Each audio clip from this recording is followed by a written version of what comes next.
Afternoon mga guys. Ito po, nagluto po ako ng pinakbit. Niluto ko po yung unting marunggay at ilang pirasong talong at sayang naman mga guys. Tapos may kamote pa.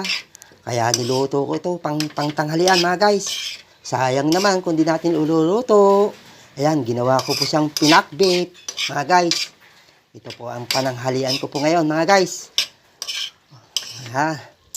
Saka nilagyan ko po siya ng kunting sahog na galunggong mga guys. Ayan. Maluluto na po siya guys. Ito ang pinakbit guys. Nakukunti lang ang sabaw guys. Patutuyin natin ng konti para nandun ang lasa mga guys. Ayan. Ayan ang pagluluto ng pakbit mga guys. Napakasarap nito guys. Kahit kunti lang. Masarap na to. Diba? Ayan o. Sayang naman kung di natin iluluto kahit kukunti lang.